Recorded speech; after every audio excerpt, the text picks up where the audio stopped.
Hello guys, welcome to my channel editor degrees. I hope you are doing well. So आज का हमारा टॉपिक है डीपीयू ऑनलाइन एमबीए असाइनमेंट, जिसे formative assessment भी कहा जाता है। तो हाँ गाइस, ऑनलाइन असाइनमेंट का लिंक अपलोड हो चुका है। मैं जानता हूँ बहुत जल्दी हो चुका है, क्योंकि सेमेस्टर 1 में 3-4 मंथ के बाद असाइनमेंट मिला था और सेमेस्टर 2 में 2 मंथ भी ठीक से नहीं हुआ और आपका असाइनमेंट का टाइम आ गया। बट अब क्या कर सकते हैं, जिस तरह से यूनिवर्सिटी हमें कहेगा करने के लिए हमें वैसा ही करना होगा, इसमें हम लोग कुछ नहीं कर सकते। और आप लोगों को जो लास्ट डेट मिला होगा असाइनमेंट को, आपका व्हाट्सएप में मेंटर ने भेजा होगा कि ये 15 जून है, बट एक्चुअली ये 15 जून नहीं होता है। ये एक्चुअली आप देख सकते हैं एलएमएस पे, जब ऑनलाइन असाइनमेंट पे आओगे तो आप यहाँ पे एंड डेट देख सकते हो कि ये एक आपका 1 जुलाई 2025 है। वो 10-15 दिन पहले इसलिए बोलते हैं, मतलब सेमेस्टर 1 में भी उन्होंने ऐसा ही किया था, 10-15 दिन पहले बताया था। तो इसलिए करते हैं कि लास्ट टाइम पे अगर सबको एक साथ सबमिट करने लगे ना, तो जो सर्वर है वो आपका उस पर ट्रैफिक बढ़ जाएगा और क्रैश होने का डर रहेगा, बहुत प्रॉब्लम क्रिएट हो जाएगा। क्योंकि आपने देखा ही होगा जो रिजल्ट के टाइम में कैसा हुआ था, सर्वर में बहुत इशू हो गया था। वो इशू ना हो इस वजह से वो लोग इस तरह से पहले बोलते हैं। फिर जैसे ही आपका मतलब जून आएगा, 10 जून आएगा आपका, तो 10 जून आते आते वो लोग बोलेंगे कि 25 जून हो चुका है, हाँ एक्सटेंड हो चुका है आपका सबमिशन टाइम। फिर 25 जून आते आते आपका वो बोलेंगे 1 जुलाई आपका हो चुका है। और मुझे जहाँ तक लगता है 1 जुलाई के बाद भी 4-5 दिन वो एक्स्ट्रा देते हैं, 5 जुलाई तक ये जाता है। बट मेरा ये सजेशन रहेगा कि आप जितना जल्दी हो सके आप सबमिट करें, लास्ट डेट का मतलब लास्ट डेट का इंतजार नहीं करें। क्योंकि अगर आप ये एक बार असाइनमेंट सबमिट कर देते हो तो उसके बाद आपको जो फाइनल एग्ज़ाम होता है सेमेस्टर का, उसके लिए प्रिपरेशन करने का टाइम मिलेगा। तो मैं यही कहूँगा कि लास्ट डेट का इंतज़ार मत करो, आप जितना जल्दी कर सकते हो करो, ठीक है। तो अब ये असाइनमेंट को करना कैसे है, तो आपको सबसे पहले एलएमएस पोर्टल पे आना है, आपको लॉगिन करना है, ऑनलाइन असाइनमेंट पे क्लिक करना है। ऑनलाइन असाइनमेंट पे क्लिक करते ही आपका इस तरह से पोर्टल खुलेगा। तो पहले मैं ये बता देता हूँ कि यहाँ पे टोटल 7 सब्जेक्ट है। 7 सब्जेक्ट में से जो आपका 6 सब्जेक्ट है, human resource management, marketing management, financial management, operation management, management information system, strategic management and business policy, ये आपका इसका फाइनल एग्जाम भी होगा और असाइनमेंट तो होगा ही। ये टोटल आपका 30 मार्क्स का असाइनमेंट, 70 मार्क्स का फाइनल एग्जाम।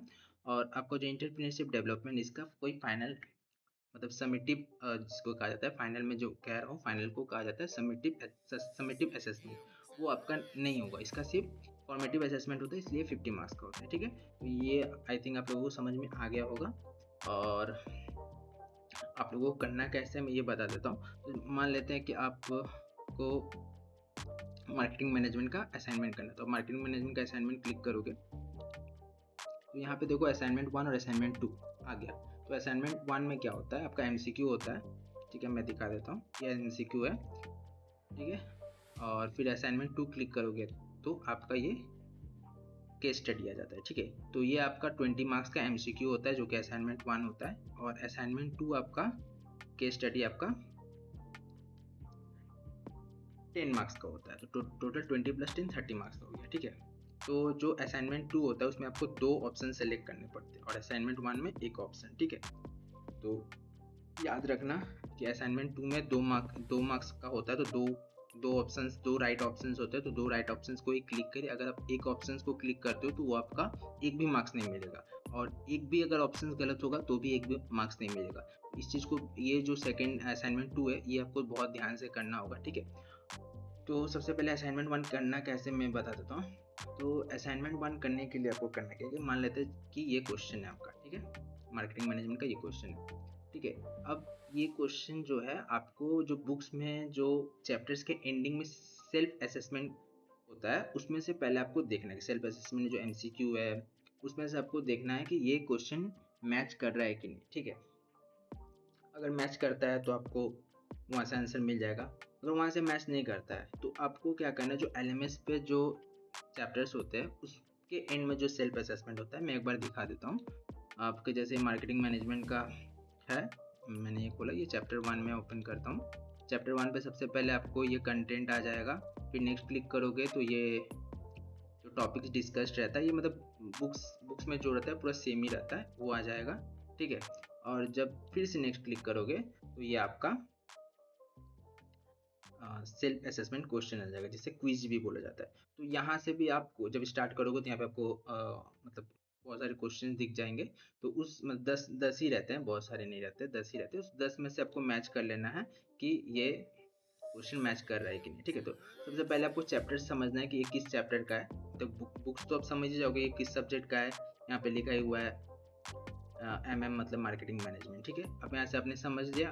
अब आपको समझना है क्वेश्चन पढ़ के कि ये किस चैप्टर से। तो मान लेते हैं कि चैप्टर 1 से, तो इस चैप्टर 1 का सेल्फ असेसमेंट बुक का और LMS से मिलाना। अगर जहाँ से भी मिल जाता है वो आंसर वहाँ से आप निकाल के यहाँ पे डाल दोगे।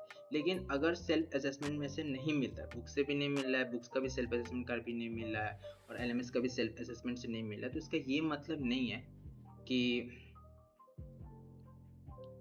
कि आपको वो बुक में नहीं मिलेगा। नहीं, वो बुक से ही है, तब आपको चैप्टर्स को पूरा रीड करना होगा। ठीक है ना, और उसके बाद वहाँ से आंसर निकालने के बाद आपको यहाँ पे पुट करना है। अब पूरा रीड करने का मतलब ये नहीं है कि आप एक एक वर्ड लेके पढ़ो, ऐसा नहीं है, स्मार्टली वर्क करना है। ठीक है, तो कैसे करना है मैं एक आपको बता देता हूँ दिखा के। जैसे कि ये आपका मार्केटिंग मैनेजमेंट का क्वेश्चन है, what approach can be defined as a set of objects together with the relationship amongst them and their attributes। ठीक है, तो अब इसमें से कोई एक एट्रीब्यूट्स होगा, functional attributes, management attributes, system attributes, geographical attributes. तो ये मैंने पढ़ा है, ये आपका यूनिट 1 से ही है, लेकिन फिर भी कैसे ढूंढना मैं बता देता हूँ। ठीक है, आपको क्या करना है, पहले मार्केटिंग मैनेजमेंट में जाना है, यूनिट 1 ओपन करना है। यूनिट 1 ओपन करने के बाद तो पहले तो आप लोगों को यहाँ पे देखना है कि यहाँ पे अप्रोच का बात हो रहा है, तो आपको ये अप्रोच वर्ड का मतलब सर्च करना है कि इस चैप्टर में अप्रोच वर्ड है कि नहीं। अगर आपको नहीं पता है कि इस चैप्टर में इंक्लूड है कि नहीं, तो पहले तो जैसे कि मुझे तो पता है कि मैंने पढ़ा है, तो मुझे पता है कि हाँ ये अप्रोच वाला जो है आपका ये यूनिट 1 से ही है। ठीक है, लेकिन फिर भी आपको अगर नहीं पता चला तो आपको ये अप्रोच ढूंढना है कि ये अप्रोच आपको ये जैसे system approach, management approach, functional, geographical approach, ये किस यूनिट में। तो पहले हम यूनिट 1 से स्टार्ट करते हैं। तो यूनिट 1 में आपका जो कंटेंट है, 1 में तो कहीं पे आपको अप्रोच नहीं दिख रहा है। ठीक है, टॉपिक जो 1.2 है उसमें देखते हैं।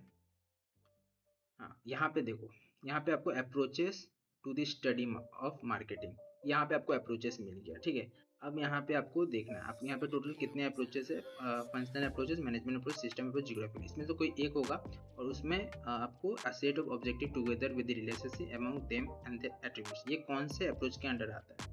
ठीक है, तो आपको ये कैसे पता चलेगा, तो आपको ये अप्रोचेस पढ़ना है, फंक्शनल अप्रोचेस पढ़ना है। ठीक है ना, तो the functional approaches gives importance on the various functions of marketing. ठीक है, ये मार्केटिंग को बोलता है। Management of the approach is latest and scientific.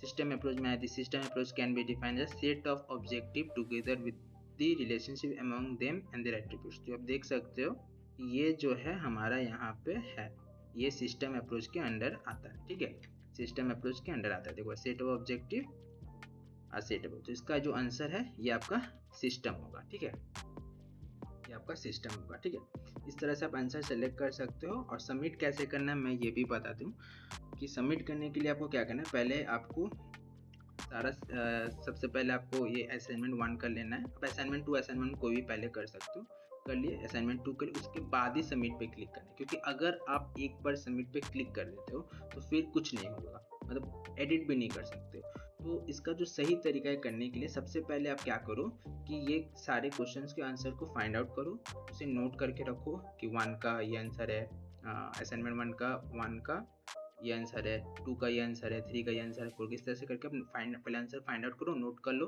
Assignment 2 का तो ईजी, आपको कहीं से ढूंढना नहीं है, आपको पढ़ना है, ये केस स्टडी है, आपको ये पैराग्राफ पढ़ना है, पढ़ने के बाद उसको अच्छा से समझ लेना है। समझ लेने के बाद आपको ये बहुत ईजी होता है, आपको खुद पे ही आंसर, मतलब ये क्वेश्चन पढ़ते ही आप खुद आंसर देने लगोगे। और इसमें से आपको दो सही आंसर, मैं बार बार रिपीट कर रहा हूँ कि ये MCQ में आपको 2 आंसर सेलेक्ट करना है। ठीक है, तो ये आपको करने के बाद आप इसका भी आंसर आप एक बार पहले नोट कर लो। डायरेक्टली इसमें करने के पहले आप किसी एक पेपर पे या कहीं पे आप नोट डाउन करके रख लो कि ये 1 का ये आंसर होगा, 2 का ये आंसर होगा, 3 का ये आंसर होगा, 4 का ये आंसर होगा, 5 का ये आंसर होगा। ठीक है, तो आप पहले ये नोट डाउन कर लो। ठीक है, और एक चीज़ आप देख सकते हो, यहाँ पे मैं दिखा देता हूँ कि यहाँ देखो नंबर ऑफ क्वेश्चन 6 लिखा है, तो ये जो एक है ये आपको पढ़ना है। फिर ये जो सेकंड है ये आपका क्वेश्चन है, थर्ड आपका जो क्वेश्चन है 4 क्वेश्चन है, फिफ्थ क्वेश्चन है, सिक्स्थ क्वेश्चन है। तो इसमें से आपका जो है 1 2 3 4 5 ही क्वेश्चन है, लेकिन ये 6 मार्क मतलब यहाँ पे देखो आपको दिया है नंबर क्वेश्चन 6 है। ये 6 इसलिए है क्योंकि एक नंबर आपका ये जो पैराग्राफ दिया है वो काउंट कर लिया है। तो वो भी एक तरह से क्वेश्चन ही है, वो भी आपको पढ़ना है, तो ये भी आपका एक काम में इंक्लूड हो जा रहा है, इस वजह से यहाँ पे प्रॉब्लम हुआ है। तो वो कुछ नहीं, आपको करना 5 ही है, 5 इंटू 2 10 मार्क्स का होता है।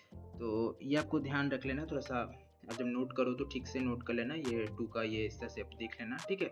और सही से नंबर उम्बर डाल के नोट कर लेना। और नोट मतलब ऐसे नहीं करना 2 का ए बी ऐसे मत करना, 2 का बाई इग्नोरिंग से मतलब 2 का by ignoring and consumer directly होगा, और second answer by gaining wide spread recognise. तो वो आपको लिखना है, ए बी सी नहीं लिखना, वो आपको पूरा प्रॉपर लिखना है। तो जिससे क्या होगा कि जब आप एक बार नोट डाउन सारा कर लिए, उसके बाद आप देख देख के मतलब वो जो नोट में है देख देख के अब आंसर फिल करना। असाइनमेंट 1 का और असाइनमेंट 2 का आंसर फिल करना, और आंसर फिल करने के बाद वो डबल श्योर करना कि कहीं कुछ गलती नहीं होती। बहुत बार क्या होता है ना कि जैसे हम लोग मोबाइल से ही फिल करते हैं, मैं तो ज़्यादातर मोबाइल से करता हूँ। तो जब मोबाइल से हम लोग करते हैं तो क्या होता है, मेरे साथ ऐसा हो चुका है, जैसे कि मैंने ये सिस्टम टिपा, वो गलती से मैनेजमेंट क्लिक हो गया, ठीक है, और मैंने सारा कर लिया और जाके सबमिट कर, एक बार सबमिट कर देंगे तो फिर हम लोग कुछ नहीं कर सकते। इसलिए उसको डबल श्योर कर लेंगे कि 2 बार मिला लेंगे कि हाँ मैंने सिस्टम यहाँ पे 1 का सिस्टम ही क्लिक है ना, 2 का ट्रेड है ट्रेड ही क्लिक होगा ना, 3 का इथिक्स है। इस तरह से आपको पूरा मिला लेना है, ठीक है ना। मिलाने के बाद असाइनमेंट जब डबल श्योर हो जाएगी, हाँ सब कुछ सही है, उसके बाद ही सबमिट असाइनमेंट करना है, ठीक है। तो और एक बार जब आप सबमिट असाइनमेंट कर लोगे तो यहाँ पे जो आपका ये है, ये जैसे असाइनमेंट लिंक स्टेटस है, यहाँ पे असाइनमेंट सबमिटेड आएगा, ठीक है। तो ये चीज़ का आप ध्यान रखना कि अगर यहाँ पे असाइनमेंट सबमिटेड लिखा हुआ नहीं आ रहा है तो इसका मतलब का सबमिट नहीं हुआ है। और जब एक बार असाइनमेंट सबमिट हो जाएगा तो आप इसे ओपन नहीं करो, जैसे यहाँ पे आप इजीली क्लिक करके ओपन कर पा रहे हो, उसमें ओपन नहीं होगा, ठीक है। तो डबल श्योर कर लेना, उसके बाद ही सबमिट करना, ठीक है। और कुछ स्टूडेंट्स मुझे कमेंट कर रहे थे फॉर्मेटिव असेसमेंट का प्रिपरेशन कैसे करना है। तो देखो फॉर्मेटिव असेसमेंट आप देख सकते हो 2 महीना में ही दे दिया है, ठीक है। और अगर आप सेमेस्टर 1 में हो तो आपको 3 या 4 महीना का बाद देगा। तो 3-4 महीना में भी मतलब पॉसिबल नहीं है कि सारा बुक आप पढ़ लो उसके बाद फॉर्मेटिव असेसमेंट आप बिना देखे करो, वो पॉसिबल नहीं है। वो एक्चुअली वो लोग देते ही हैं कि आप ओपन बुक करो, आप बुक खोल के फॉर्मेटिव असेसमेंट का आंसर फाइंड आउट कर सकते हो, ठीक है ना। वो है ही कि आपको आंसर फाइंड आउट करके लिखना है, उसमें ऐसा कोई रोक टोक नहीं है कि आपको बुक बंद कर देना है और फॉर्मेटिव असेसमेंट में जो क्वेश्चन है उसको आंसर फिल करना, नहीं ऐसा कुछ नहीं है, कोई कैमरा रिकॉर्डिंग कुछ भी नहीं होगा। आप बुक खोल के देख सकते हो, आप कहीं से भी देख के कर सकते हो, ठीक है ना। क्योंकि जो डाउट क्लासेस जो करवाते हैं वो खुद 50% पे रहता है जब जब फॉर्मेटिव असेसमेंट मिलता है। अभी देखो 5 या 6 चैप्टर डाउट क्लासेस में कंप्लीट, ज़्यादा से ज़्यादा किसी ने 7 कराया होगा, ठीक है ना। मैं खुद किसी भी सब्जेक्ट का पूरा चैप्टर पूरा यूनिट कंप्लीट नहीं किया हूँ अभी तक, मेरा 4 या 5 पे ही है। तो पूरा मतलब सोच रहे हो कि मैं पूरा कंप्लीट कर लूँगा उसके बाद फॉर्मेटिव असेसमेंट करूँगा, तो ऐसा पॉसिबल नहीं है। आपने जहाँ तक अपने मतलब यूनिट कंप्लीट किया है, आपने जहाँ तक यूनिट पढ़ा है उसके बाद से ही अब स्टार्ट कर दो, देख देख के करो, कोई इशू नहीं है, कोई आपको बोलने नहीं आएगा कि तुमने देख के किया है, नहीं कुछ ऐसा कुछ भी नहीं है। आप बुक में ढूंढो, आपके बुक के जो एंडिंग में सेल्फ असेसमेंट है उसमें से ढूंढो, जो आपका एलएमएस पे सेल्फ असेसमेंट में उसमें से ढूंढो, तो आप कहीं से भी ढूंढ के कर सकते हो, ऐसा कुछ मतलब याद करके करने वाला नहीं है। हाँ ये जो याद करके करने वाला है वो सबमिटिव आएगा, उसमें आपका वीडियो रिकॉर्डिंग आएगा, उसमें आपको आप बुक को ओपन करोगे तो प्रॉब्लम होगा, लेकिन फॉर्मेटिव में ऐसा कोई प्रिपरेशन का ज़रूरत नहीं है। बट हाँ अगर आपका सारा चैप्टर कंप्लीट है, मतलब ऐसे तो पॉसिबल नहीं है, लेकिन अगर मान लेते कि सारा चैप्टर कंप्लीट है, आपने कंप्लीट कर लिया है, तो ये आपके लिए बहुत ईजी हो जाएगा, क्योंकि आप क्वेश्चन पढ़ते ही आपको पता चल जाएगा कि ये किस यूनिट से है और ये इसका आंसर क्या है। अगर आंसर नहीं पता तो आप वो यूनिट ओपन करके वो आंसर मिला लोगे कि हाँ यही आंसर है कि नहीं। अगर आंसर पता भी है तो डबल श्योर हो जाओगे, तो वो तो करना ही पड़ेगा, डबल श्योर करना पड़ेगा। लेकिन अगर आपको फुल कॉन्फिडेंट है कि हाँ यही आंसर है तो आप मार्क कर सकते हो, ठीक है। तो अगर आपने चैप्टर कंप्लीट कर लिया, सारे बुक का सारा चैप्टर्स कंप्लीट कर लिया, जो कि पॉसिबल नहीं है, बट अगर मान लेते हैं आपने कर लिया है तो आपके लिए बहुत ईजी हो जाएगा करने, ठीक है। लेकिन जिन्होंने नहीं किया है, तो जैसे मेरा भी नहीं हुआ है भाई, तो आप लोग बुक्स ओपन करके सेल्फ असेसमेंट देख के वहाँ से आंसर फाइंड आउट करके कर सकते हो, कोई इशू नहीं है, ठीक है। और 15 जून लास्ट डेट नहीं है आपका, मतलब 1 जुलाई है, इसके बाद भी 4-5 दिन मिलता है, बट आप 15 जून के पहले ही कंप्लीट करके फाइनल टर्म का प्रिपरेशन या स्टार्ट कर लो, क्योंकि मुझे जहाँ तक लग रहा है कि अगस्त का मिडिल ऑफ द अगस्त ये एग्ज़ाम ले लेंगे। तो मैं यही सजेशन करूँगा कि आप जितना जल्दी हो सके कंप्लीट कर लो, और आशा करता हूँ आपको मेरा वीडियो अच्छा लगा होगा, आपको सारा कुछ कम समझ आया होगा। अगर आपको कुछ भी डाउट हो तो आप मुझे कमेंट कर सकते हो, और अगर आप मेरे वीडियो पे नए हो तो प्लीज़, मैं इतना मेहनत कर रहा हूँ, प्लीज़ सब्सक्राइब कर देना, लाइक कर देना, और आपके कोई फ्रेंड हो तो उनको शेयर कर देना। Thank you so much. मिलते हैं नेक्स्ट वीडियो पे।